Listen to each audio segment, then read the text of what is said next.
میرا تعلق ایک گاؤں سے تھا۔ میری شادی بھی اسی گاؤں میں ہوئی تھی۔ ہمارا گاؤں بہت ترقی یافتہ تھا۔ یہاں پر ہر طرح کی سہولت موجود تھی اور لڑکوں کے ساتھ ساتھ لڑکیوں کو بھی برابر کی تعلیم دلوائی جاتی تھی۔ میری ایک ہی بیٹی تھی۔ میرا شوہر فوت ہو گیا تھا۔ میری بیٹی بہت ہی ذہین تھی اور خوبصورت بھی۔ وہ ہمیشہ اسکالرشپ پہ پڑھتی رہی۔ میں نے شوہر کے فوت ہو جانے کے بعد جانور وغیرہ رکھ لیے تھے اور اپنا گزارا کرنے لگی، اس لیے میں غریب سے خاندان میں شمار ہوتی تھی۔ میری بیٹی نے BS میں اپنی یونیورسٹی میں ٹاپ کیا تو اسے امریکہ کی ایک یونیورسٹی میں اسکالرشپ مل گئی۔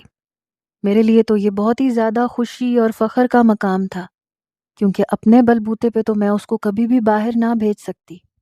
مجھے اپنی بیٹی کے باہر جا کر پڑھنے پہ بہت زیادہ خوشی تھی، اور خوشی کیوں نہ ہوتی، وہ خاندان کی پہلی لڑکی تھی جو اسکالرشپ پر ملک سے باہر جا کر پڑھ رہی تھی۔ ہمارے خاندان میں سبھی بہت پڑھے لکھے لوگ تھے، لیکن سبھی نے پاکستان سے پڑھا تھا۔ کوئی لڑکی تو ایک طرف، کوئی لڑکا بھی باہر کے ملک جا کے نہیں پڑھ کے آیا تھا، اور اب اس بات پر میرا فخر کرنا تو بنتا ہی تھا۔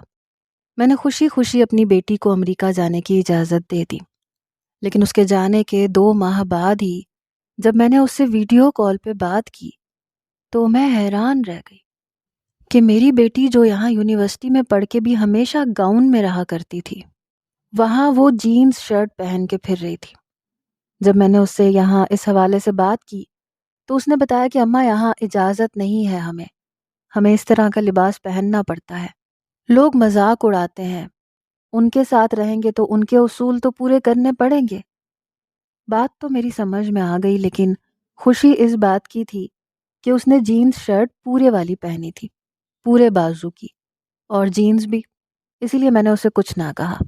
وہ باہر کی یونیورسٹی میں بھی بہت نمایاں نمبروں سے پاس ہوتی رہی، لیکن آہستہ آہستہ اس کے اندر آنے والی تبدیلیاں زیادہ سے زیادہ ہوتی رہیں۔ شرٹ کے بازو پہلے کوہنیوں تک آئے، پھر کندھے تک چلے گئے، اور پھر صرف ٹاپ پہ آ گئی۔ جینز بھی ہوتے ہوتے پنڈلیوں تک، اور پھر اس سے بھی اوپر پہنچ گئی۔ میں اسے دبے الفاظ میں ٹوکتی تو تھی، لیکن وہ میری بات کو زیادہ اہمیت نہیں دیتی تھی۔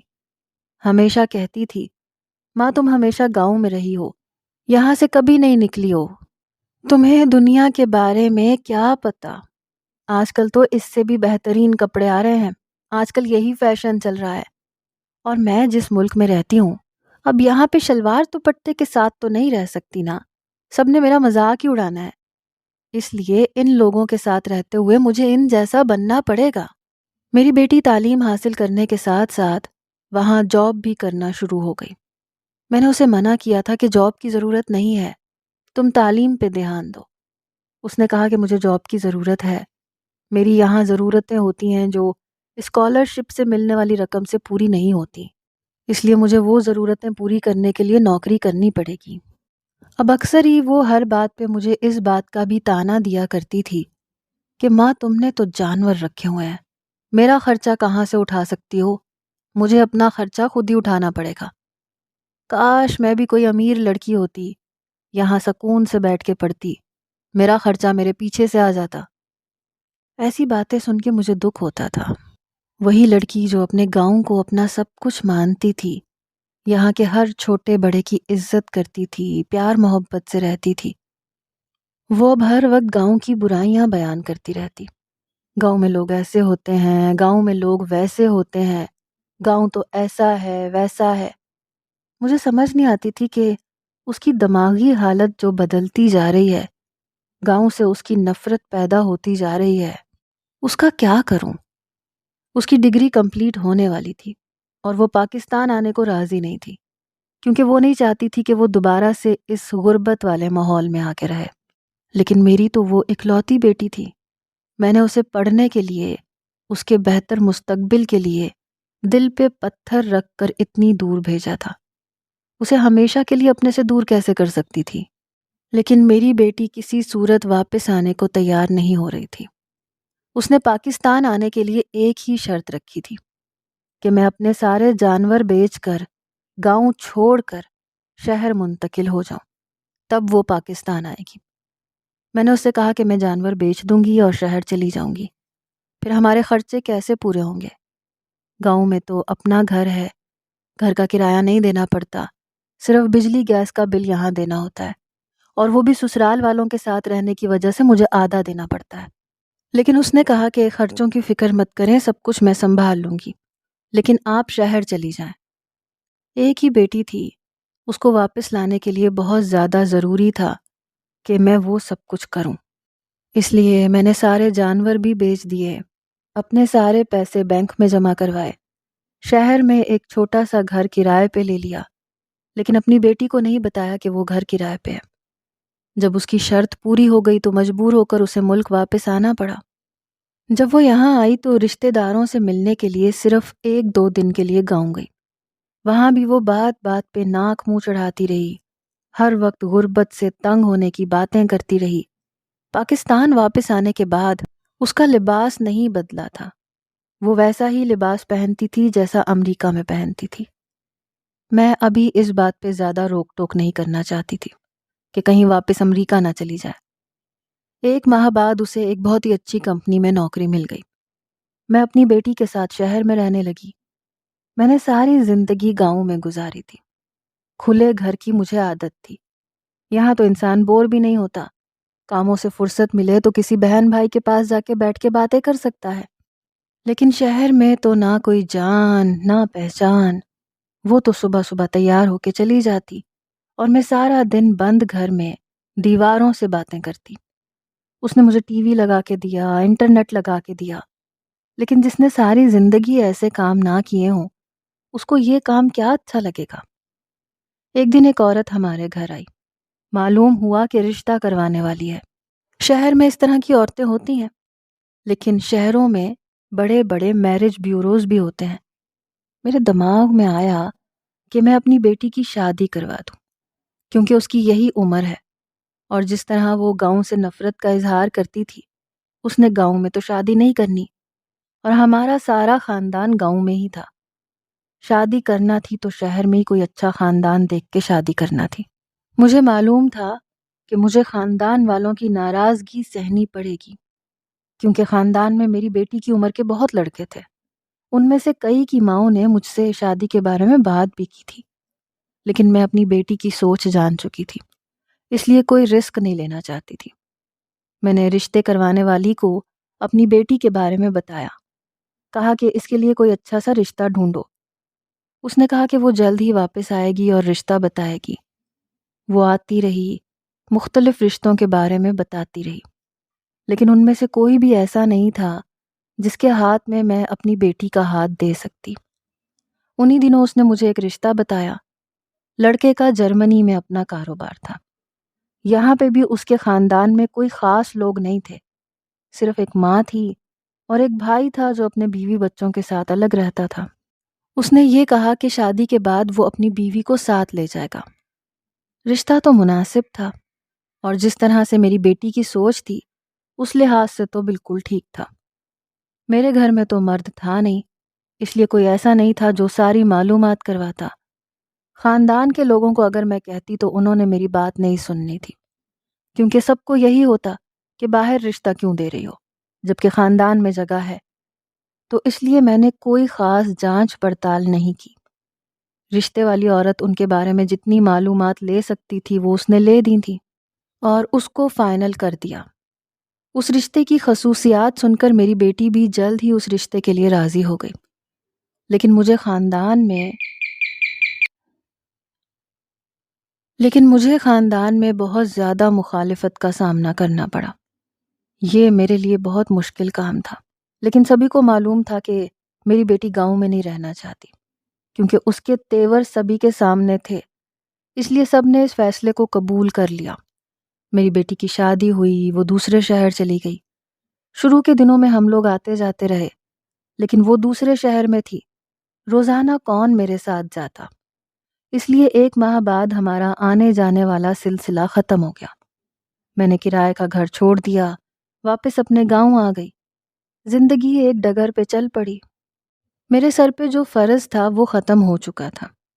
مجھ اکیلی کے لیے میرے بینک میں پڑے بہت پیسے تھے، لیکن میں نے پھر بھی ایک گائے لے لی تاکہ میں مصروف رہوں۔ میں اپنے گھر میں مصروف تھی، اس کی طرف سے جو ایک فکر لگی رہتی تھی وہ ختم ہو گئی تھی۔ ایک دن میں اپنے صحن میں بیٹھی ہوئی تھی، دروازے پہ ایک مانگنے والی نے صدا لگائی۔ میری ہمیشہ سے عادت تھی کہ میں کبھی بھی کسی سائل کو خالی ہاتھ نہیں بھیجتی تھی، اس لیے میں نے کچھ پیسے اٹھائے اور اسے دینے دروازے پہ گئی۔ اس عورت نے نقاب لگا رکھا تھا اور اس کے ہاتھ میں کٹورا تھا۔ جب میں نے پیسے اسے پکڑائے تو اس نے مجھے دعائیں دی، جس طرح مانگنے والیوں کی عادت ہوتی ہے، لیکن اس نے دعا میں مجھے کہا کہ بیٹی بیاہنے کے بعد اس کی خبر نہیں لی، اللہ تم سے پوچھے گا اس بارے میں۔ میں حیران رہ گئی۔ وہ تو چلی گئی، لیکن یہ بات میرے دماغ میں بیٹھ گئی کہ اسے کیسے پتا کہ میں نے بیٹی کی شادی کی ہے، اور یہ کہ میں نے پلٹ کے اس کی خبر نہیں لی۔ لیکن اس بات کو بھی میں بھول گئی، کیونکہ ایسے بھی ہوتا ہے۔ یہ جو مانگنے والیاں ہوتی ہیں یہ پروفیشنل ہوتی ہیں، یہ باقاعدہ ریکی کر کے آتی ہیں، ہر گھر کے بارے میں کچھ نہ کچھ معلومات لیتی ہیں۔ کسی گھر میں کوئی مسئلہ ہو تو یہ ایک دوسرے کو بتاتی ہیں تاکہ اس حساب سے دعائیں دیں، اور سب کو لگے کہ یہ کوئی پہنچی ہوئی چیز ہے۔ یہ سب کچھ تو بہت عرصے سے ہو رہا تھا، اس لیے میں نے اس کو زیادہ سیریس لیا ہی نہیں۔ لیکن اس وقت میں نے اندر جا کے بیٹی کو فون کیا، اس کا نمبر بند جا رہا تھا۔ میں نے اس کی ساس کو فون کیا، اس نے بتایا کہ وہ نہا رہی ہے شاید، اسی لیے اس کا فون بند ہے۔ میں نے ادھر ادھر کی باتیں کر کے فون بند کر دیا۔ پھر کچھ دن بعد دوبارہ وہی فقیرنی ہمارے دروازے پہ آئی۔ جب میں اسے پیسے دینے گئی تو اس نے مجھ سے کہا، بیٹی کی خیر خبر لے لو، ضروری ہوتا ہے بیٹیوں کی خبر لینا، ورنہ اللہ کے ہاں حساب دینا پڑے گا۔ اب وہ پھر چلی گئی۔ اب تو مجھے فکر ہونا شروع ہو گئی کہ کیوں ایسی باتیں کر رہی تھی وہ۔ میں نے جب بھی اپنی بیٹی کو فون کیا تو ہمیشہ اس کا نمبر بند ملتا تھا۔ اس کی ساس یہی بات کہتی تھیں کہ بات نہیں کروا سکتی، کبھی کہتی تھی گھر پہ نہیں ہے، کبھی کہتی وہ نہا رہی ہے، کبھی شاپنگ کے لیے گئی ہے۔ مجھے بڑی حیرت ہوتی کہ میری بیٹی تو کبھی اپنا فون آف نہیں کرتی تھی، تو پھر ابھی اس کا فون مسلسل آف کیوں ہے؟ اس کی ساس نے بتایا کہ فون خراب ہو گیا ہے، جب تک نیا نہیں لے لیتی تب تک کے لیے بند ہے۔ اب مجھے محسوس ہوا کہ مجھے ایک دفعہ چکر لگا لینا چاہیے۔ میرا داماد جرمنی واپس چلا گیا تھا، اور یہ اس کی ساس نے مجھے بتایا تھا کہ میرا بیٹا چلا گیا ہے۔ میری بیٹی کی شادی کو تقریباً 4 ماہ ہونے والے تھے۔ میں سوچ رہی تھی کہ مجھے بیٹی کے گھر جانا چاہیے۔ ایک ہفتے بعد پھر وہی فقیرنی آئی۔ اس نے آ کے پھر وہی بات کی۔ جب میں نے اس سے پوچھا کہ وہ یہ بات کیوں کہہ رہی ہے اور کیا ہوا ہے میری بیٹی کے ساتھ، کم از کم مجھے کچھ تو بتائے، لیکن اس نے کچھ بھی بتانے سے انکار کر دیا۔ کہنے لگی کہ اگر بیٹی کی فکر ہے تو خود جاؤ اور جا کے دیکھ لو۔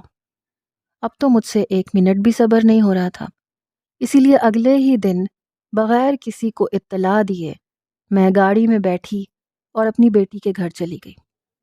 اتنا لمبا سفر کرنے کے بعد میں بالکل تھک چکی تھی۔ بیٹی کے گھر میں داخل ہوئی تو دروازہ کھلا ہوا تھا۔ میں جیسے ہی اندر گئی، اندر کا منظر دیکھ کے مجھے یوں لگا میں یہیں پہ مر جاؤں گی۔ میں نے اس منظر کو دیکھ کے خود پہ قابو نہ رکھ سکی اور وہیں لہرا کے گر گئی۔ میرے گرنے کی آواز پہ شاید سب لوگ میری طرف متوجہ ہوئے، کیونکہ اس کے بعد مجھے کچھ ہوش نہ رہا۔ جب مجھے ہوش آیا تو میں ہسپتال میں تھی، اور وہاں پہ میرا بیگ میرے پاس رکھا تھا، اور مجھے خطرے سے باہر کہہ کے فارغ کر دیا گیا۔ میں نے ان سے پوچھا کہ مجھے یہاں کون لے کے آیا، تو انہوں نے کہا کہ آپ شاید کسی روڈ پہ بے ہوش ہو کے گر گئی تھیں، کچھ لوگ آپ کو اٹھا کے لے کے آئے تھے، آپ کا بی پی لو تھا اور شاید شدید ذہنی دباؤ تھا۔ میں نے کہا کہ میں تو اپنی بیٹی کے گھر گئی تھی، لیکن ڈاکٹر نے کہا کہ یہاں آنے والوں نے یہ کہا تھا کہ آپ انہیں روڈ پہ بے ہوش پڑی ملی تھی، اور ساتھ میں یہ بیگ تھا۔ میں نے وہی بیگ اٹھایا، فوراً ٹیکسی میں بیٹھ کے اپنی بیٹی کے گھر کی طرف گئی۔ میری آنکھوں کے سامنے رہ رہ کے میری بیٹی کا چہرہ آ رہا تھا۔ میری پھولوں جیسی نازک سی بیٹی کو میں جس حالت میں دیکھ کے آئی تھی، مجھے خود پہ غصہ آ رہا تھا کہ میں نے آخر اس کو ان بے قدروں کے ہاتھوں میں دیا ہی کیوں۔ لیکن جب میں بیٹی کے گھر پہنچی تو اس کے گھر پہ تالا لگا تھا۔ پڑوسیوں سے پوچھا تو ان کو کچھ پتہ نہیں تھا۔ انہوں نے بتایا کہ ان کا ان گھر والوں سے کوئی لینا دینا نہیں، یہ عجیب سے لوگ ہیں، اس لیے ان کے گھر میں کوئی بھی آتا جاتا نہیں ہے، اور وہ میری بیٹی کے بارے میں مجھے کچھ بھی نہ بتا سکے۔ میں ہر طرف سے اندھیرے میں تھی۔ بیٹی کو جس حالت میں دیکھ چکی تھی، اس کے بعد میں اس شہر میں اسے 1 منٹ چھوڑ جانے کی حالت میں نہیں تھی۔ لیکن میری بیٹی کہاں تھی یہ مجھے نہیں پتا تھا۔ پاگلوں کی طرح ہر طرف اپنی بیٹی کو ڈھونڈتی پھر رہی تھی، لیکن اتنے بڑے شہر میں اپنی بیٹی کو ڈھونڈنا کہاں آسان تھا۔ اس لیے میں واپس اپنے گھر آ گئی۔ گھر آنے کے بعد جب میں نے اپنے جیٹھ کو ساری بات بتائی تو وہ بھی بہت زیادہ پریشان ہوا۔ اسے غصہ بھی آیا کہ اگر ایسی کوئی بات تھی تو ہماری بیٹی کو ہمیں بتانا چاہیے تھا، لیکن نہ جانے ایسی کیا بات تھی کہ وہ اس حالت میں بھی ہم سے رابطہ نہیں کر رہی تھی۔ میں نے دوسرے ہی دن اپنے خاندان کے کچھ لوگوں کو ساتھ لیا۔ اپنے جیٹھ کی ساتھ گاڑی میں بیٹھ کے میں دوبارہ سے اپنی بیٹی کے شہر پہنچ گئی، لیکن وہاں پر ہمیں معلوم ہوا کہ ان کا گھر کل سے لاک ہے اور ان لوگوں کا کچھ اتا پتہ نہیں ہے کہ کہاں پہ ہیں۔ میں نے کہا کہ ہمیں اب یہ سارا معاملہ پولیس کے علم میں لے آنا چاہیے، اس لیے ہم شہر کے تھانے میں چلے گئے۔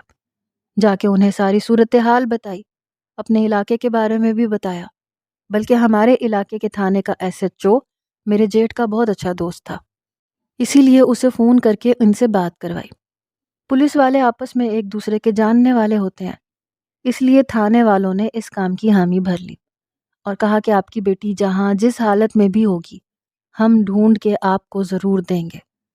میں نے ان کو بتایا کہ میں بیٹی کے گھر گئی تھی اور اس طرح سے ایک فقیر نے مجھے یہ ساری باتیں کہی تھیں۔ میں نے اپنی بیٹی کی، اپنے داماد کی، اس کے سسرال والوں کی اور اس کے سارے خاندان کی تصویریں جو بھی ہمارے پاس تھیں وہ ساری پولیس کو دے دی۔ ساتھ ہی یہ بھی بتا دیا کہ جب میں بیٹی کے گھر گئی تھی تو وہاں 2 لوگ میری بیٹی کو مار رہے تھے۔ میں نے یہ دیکھا تھا کہ میری بیٹی بہت بری حالت میں تھی اور وہ 2 لوگ اس خاندان کے تو بالکل بھی نہیں تھے۔ پولیس نے ہمیں تسلی دی، گھر واپس جانے کو کہا اور انہوں نے اپنی تحقیق شروع کر دی۔ تقریباً 2 ہفتوں بعد جا کر صرف اتنی سی خبر ملی کہ میری بیٹی کہاں پر ہے۔ پولیس نے وہاں پہ چھاپا مار کر میری بیٹی کو برآمد کیا تو اس کے ساتھ بہت سی اور لڑکیاں بھی تھیں۔ جب بیٹی کو تھانے لے کے گئی تو وہاں پہ تقریباً 5 اور لڑکیاں تھیں، ہر ایک لڑکی پڑھی لکھی اچھے خاندان کی لڑکیاں۔ ان کو بھی میری بیٹی کی طرح اچھے خاندان کے لڑکے کا جھانسا دے کے شادی کی گئی تھی۔ شادی کے شروع کا 1 ماہ جب تک والدین اور دوست آتے جاتے رہے وہ بالکل ٹھیک تھا، اس کو خاندان کی بہو کے طور پہ عزت دی جاتی تھی، لیکن جب آنا جانا کم ہوا تو ان لوگوں کی اصلیت سامنے آئی۔ میری بیٹی کا شوہر اتنا گرا ہوا انسان تھا کہ اس نے میری بیٹی کے ساتھ بیڈ روم میں گزارے ہوئے لمحات کی ویڈیو بنائی تھی اور اس ویڈیو کے ذریعے اسے بلیک میل کر رہا تھا۔ اس نے اس کی ساری ڈگریاں اور ہر چیز اپنے قابو میں کر لی تھی۔ اس کی نوکری تو وہ پہلے ہی ختم کروا چکا تھا اور اب نہ صرف وہ ان کے گھر کی نوکرانی بن کے رہ گئی تھی بلکہ اس کے ساتھ ساتھ اس سے جسم فروشی کا کام بھی کروایا جاتا تھا اور اسے صاف دھمکی دی جاتی تھی کہ اگر اس نے کسی شخص کو کچھ بتایا یا اگر اشارہ کرنے کی بھی کوشش کی تو اس کی یہ ویڈیوز ساری دنیا کے سامنے آ جائیں گی۔ وہ دن میں گھروں میں نوکرانی کے طور پہ کام کرتی، رات کو جسم فروشی کے ڈیرے پر طوائف کے طور پہ کام کرتی۔ جس وقت میں نے اسے دیکھا تھا وہاں پہ وہ 2 لڑکے جو اسے مار رہے تھے وہ اس کوٹھی کے مالک تھے جہاں پہ وہ کام کرتی تھی۔ انہیں لگتا تھا کہ وہ اس کوٹھی میں بھی کام کرتی ہے اور وہاں سے کوئی چیز چوری ہو گئی تھی اور وہ اس کو مار رہے تھے کہ اس نے چوری کی ہے، اور باقی سب لڑکیوں کی کہانی بھی تقریباً ایسی ہی تھی۔ میری بیٹی نے بتایا کہ جو ہماری ساس ہے وہ ہماری ساس بالکل بھی نہیں ہے، بلکہ وہ خود ایک بہت بڑے گینگ کی مالک ہے۔ اس میں جو خوبصورت لڑکے ہوتے ہیں ان کو وہ اپنے ساتھ شامل کرتی ہے اور ان کی ماں بن کے ان کے رشتے کرواتی ہے، باقاعدہ ان کی شادیاں کرواتی ہے، پھر ان کی بیویوں سے یہ سارے کام کروائے جاتے ہیں، اور ان میں سے کوئی ایک لڑکا بھی اس عورت کا بیٹا نہیں ہے۔ جس لڑکے سے میری بیٹی کی شادی کروائی گئی تھی اس نے بھی اس کو طلاق دے دی تھی، اور وہ لڑکا ان دنوں کسی اور شہر میں کوئی اور تلاش کر رہا تھا، یہاں تک کہ وہ رشتہ کروانے والی خاتون بھی اصلی نہیں ہے، وہ بھی انہی کے گینگ کا ایک حصہ ہے۔ جو خوبصورت لڑکی دیکھتے ہیں جس کے ساتھ کوئی مرد نہیں ہوتا، یا اسے معلوم ہوتا ہے کہ جس کے آگے پیچھے زیادہ لوگ نہیں ہیں جو زیادہ چھان بین کروائے، تو وہ انہی لوگوں کو نظر میں رکھتی ہے انہیں ایسا رشتہ بتاتی ہے جیسا وہ چاہتے ہیں تاکہ وہ شادی کے لیے راضی ہو جائیں۔ میری بیٹی کے اور ساری لڑکیوں کے بتائے ہوئے حلیوں کے مطابق اور ان کے دیے ہوئے بیانات کے مطابق پولیس نے چھاپے مارنے شروع کیے اور بہت سے لوگ گرفتار ہو گئے، لیکن ان کے بارے میں کوئی بھی ثبوت نہیں مل رہا تھا۔ تبھی ایک دن وہ فقیرنی پولیس اسٹیشن میں آئی اور اس نے آ کر سارے گینگ کے بارے میں سارے ثبوت پولیس کو مہیا کر دیے۔ معلوم کرنے پہ پتہ چلا کہ یہ لڑکی خود بھی انہی کا شکار ہے اور یہ شاید اس گینگ کا پہلا شکار تھی جو کہ ان کے ہاتھوں سے نکل کے بھاگ گئی تھی۔